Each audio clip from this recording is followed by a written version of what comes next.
Sage Sensei Gestion de production est le module de l'ERP Sage Sensei qui permet de gérer l'ensemble des flux de production.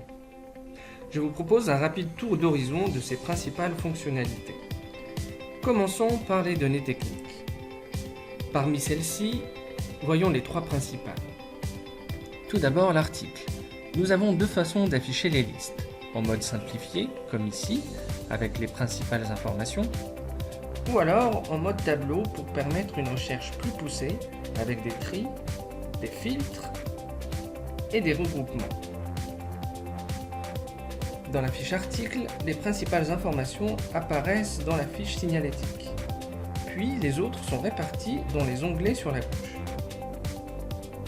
Voyons maintenant un exemple de nomenclature. Il s'agit tout simplement d'un composé et d'une liste de composants. Nous pouvons gérer plusieurs niveaux de nomenclature et il est également possible d'associer à un même article plusieurs nomenclatures alternatives. Et pour finir avec les données techniques, regardons la gamme opératoire qui regroupe la liste des opérations nécessaires à la fabrication d'un produit. Chaque opération est une tâche à réaliser sur un centre de charge avec un temps de production théorique. Ce temps de production peut être subdivisé en temps fixe pour le réglage et en temps variable.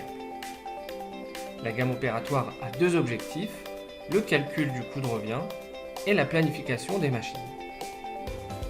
Après les données techniques, découvrons le fonctionnel avec en premier lieu le calcul des besoins nets. Ce calcul tient compte des commandes clients et des stocks mini issus de la gestion commerciale et des prévisions. Une prévision peut être saisie. Pour cela, il suffit d'en ajouter une en sélectionnant un article et les quantités par période. Elle peut être importée depuis un fichier Excel dès lors que le fichier respecte la bonne structure. Elle peut enfin être générée en fonction de l'historique de vente, de manière à tenir compte de l'expérience des années passées. Quand on lance le calcul des besoins, différentes propositions nous sont faites. Tout d'abord, les propositions de fabrication.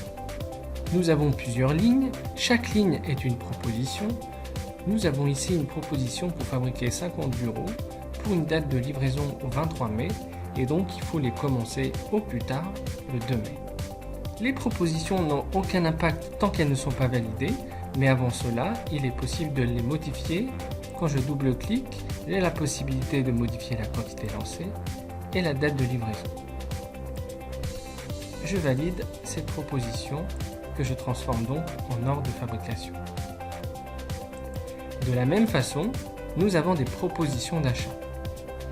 Ici apparaissent des propositions rouges pour signifier que la date de livraison ne pourra pas être respectée à cause du délai d'approvisionnement de mon fournisseur. Tout comme les propositions de fabrication, ces propositions d'achat peuvent être modifiées. Il est éventuellement possible de sélectionner un fournisseur alternatif. Et une fois validées, ces propositions d'achat disparaissent et génèrent un bon de commande d'achat dans la partie gestion commerciale. Le calcul des besoins nous a donc aidé dans le lancement des fabrications et des commandes d'achat. Maintenant que les OF ont été créés, nous allons les planifier dans le module suivant. Pour cela, nous lançons un calcul et une proposition nous est faite sous forme de diagramme de Gantt. À gauche, la liste des machines à planifier et au milieu, les opérations d'OF positionnées sur la bonne machine dans un ordre optimal. Cette proposition tient compte de la capacité des machines, définie par des horaires d'ouverture, et des règles de priorité complètement paramétrables. Ce résultat est néanmoins modifiable avec un simple glisser-déposer pour apporter quelques ajustements. Enfin, l'utilitaire de dispo matière permet de valider ce plan d'un point de vue composant.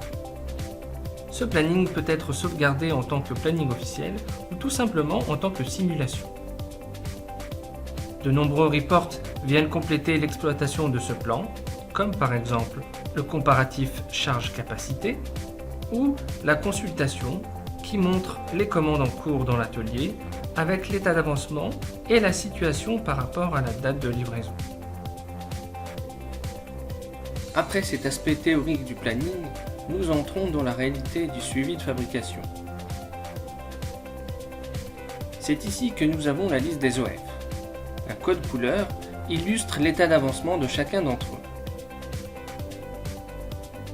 Un OF est principalement constitué d'un numéro incrémental, d'une référence à fabriquer et d'une quantité. On y retrouve également la liste des opérations et la nomenclature. En général, l'OF est matérialisé dans l'atelier par un bon de travail ou une fiche suiveuse dont voici un exemple standard. Nous avons en haut une en-tête avec des informations sur l'OF et plus bas la liste des opérations à réaliser. Dans Sage Sensei Gestion de production, les déclarations se font via le module atelier. Il offre une ergonomie spécialement conçue pour les opérateurs avec une interaction simple et rapide. Les boutons, également appelés scénarios, sont plus gros pour s'adapter à des écrans tactiles. Je me mets à la place de l'opérateur pour l'exemple. Je déclare le commencement de l'opération en cliquant sur Début de production. Je m'identifie. Je sélectionne l'opération à commencer. Et enfin, je valide ma saisie. Ensuite, lorsque l'opération est terminée ou que je souhaite l'interrompre, je clique sur Fin de production. Je sélectionne l'opération à terminer. Je saisis la quantité bonne, la quantité à rebuter si je veux suivre les rebuts. Et dans ce cas, je sélectionne la cause de rebut avant de valider ma saisie. L'ensemble de ces déclarations vont bien évidemment mettre à jour l'OF et les stocks en gestion commerciale. Je précise que ce module atelier est fortement paramétrable pour répondre au mieux aux besoins de chaque process. Pour finir avec le suivi de fabrication, de nombreux tableaux de bord viennent aider au pilotage et à l'analyse de l'activité. Ici, le bilan d'OF met en perspective les écarts entre le prévu et le réalisé pour les consommations et le temps passé, et la conséquence de ces écarts sur le coût de revient. Le bilan d'OF clôture cette rapide démonstration dans laquelle nous aurons déroulé un flux standard, avec les données techniques qui permettent de gérer et de suivre la structure des produits et des moyens de production, le calcul des besoins nets dont l'objectif est de planifier les lancements de fabrication et d'achat pour minimiser les niveaux de stock tout en maximisant le taux de service client. Ensuite, la planification va valider la faisabilité du plan de fabrication d'un point de vue capacité machine et disponibilité matière. Et enfin, le suivi de fabrication dans lequel est exécuté le plan de fabrication avec les déclarations et un pilotage en temps réel via une interface simple et adaptée à l'atelier. Je vous remercie de votre attention et vous invite à découvrir le reste du fonctionnel et des bénéfices de Sage Sensei Gestion de production dans les prochaines vidéos.